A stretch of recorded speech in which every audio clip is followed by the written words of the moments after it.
क्या आपने कभी किसी को सीधे ऐसी आपदा की ओर जाते देखा है जिसे हर कोई आते देख सकता था?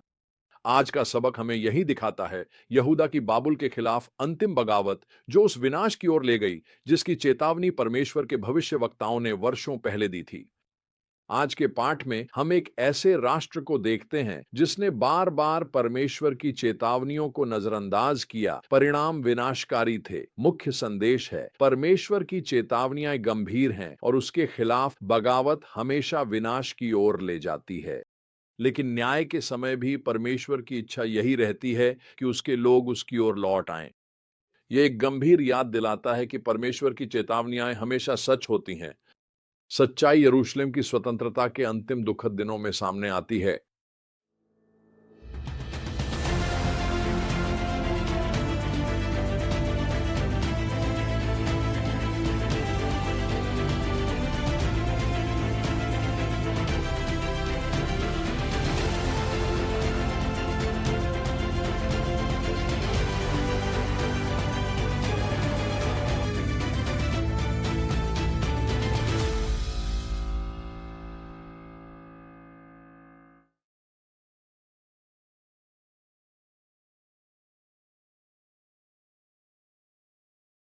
कहानी राजा यिर्मयाह से शुरू होती है, जिन्होंने बाबुल के प्रति निष्ठा की शपथ के बाद अकल्पनीय रूप से उसके खिलाफ बगावत कर दी।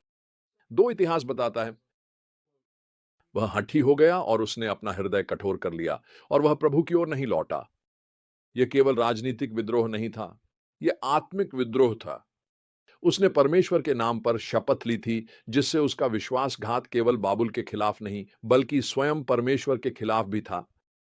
नबूकदनेस्सर की प्रतिक्रिया तेज और विनाशकारी थी। यिर्मयाह के शासन के 9वें वर्ष 10वें महीने की 10वीं तारीख, जो इतनी महत्वपूर्ण थी कि परमेश्वर ने यहेजकेल से इसे लिखने को कहा। बाबुल की सेना ने यरूशलेम को घेर लिया। यहेजकेल के माध्यम से परमेश्वर ने जो हो रहा था समझाने के लिए पकाने वाले बर्तन की उपमा दी।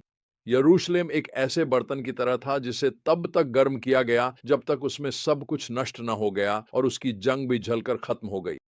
जब घेराबंदी शुरू हुई तो यिर्मयाह ने दूतों को यिर्मयाह के पास भेजा कि क्या परमेश्वर पहले की तरह चमत्कार करके हस्तक्षेप करेगा। लेकिन यिर्मयाह का उत्तर विनाशकारी था।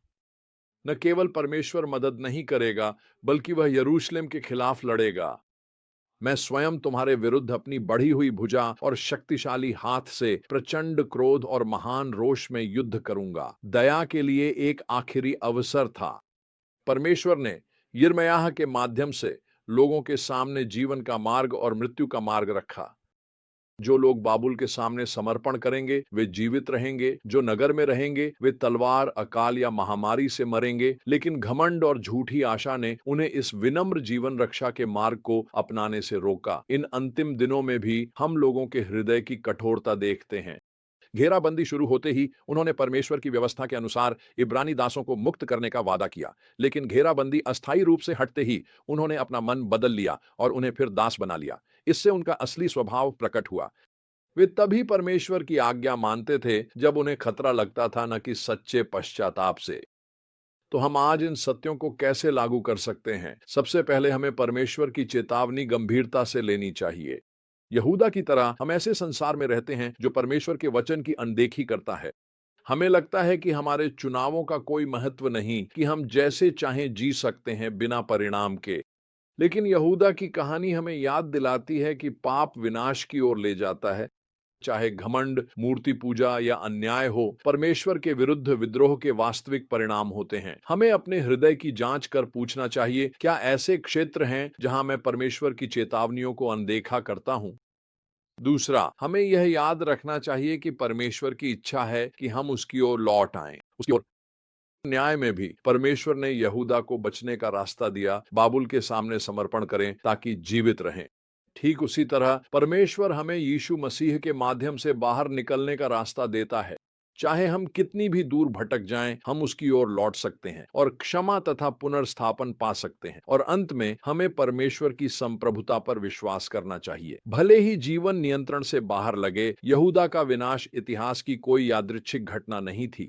यह परमेश्वर की योजना का हिस्सा था कि वह अपने लोगों को फिर से अपने पास लाए। परीक्षाओं या कष्टों में हम विश्वास कर सकते हैं कि परमेश्वर कार्य कर रहा है और हमारे सबसे कठिन क्षणों का उपयोग हमें अपने ओर करीब लाने के लिए करता है। यरूशलेम के पतन की कहानी हर पीढ़ी के लिए चेतावनी के रूप में खड़ी है। परमेश्वर का वचन, चाहे वह भविष्यवाणी हो या वादा, सच्चा सिद्ध होता है। मुझे परमेश्वर के वचनों पर विश्वास से खड़ा होना पसंद है। उसने अपने वचन को सच्चा सिद्ध करने में हमेशा विश्वास योग्यता दिखाई। हमें यह याद रखना चाहिए कि वह अपनी चेतावनियों पर विश्वास योग्य है। वे खाली धमकियां नहीं, उसकी दया के प्रस्तावों को अनदेखा नहीं किया जाना चाहिए। आज हमारे लिए सवाल यह है कि क्या हम यहूदा की गलती से सीखेंगे? क्या हम परमेश्वर की चेतावनियों पर ध्यान देंगे जब तक पश्चाताप करने का समय है? क्योंकि अंत में परमेश्वर के सामने स्वयं को नम्र करना उसके न्याय में नम्र किए जाने से बेहतर है।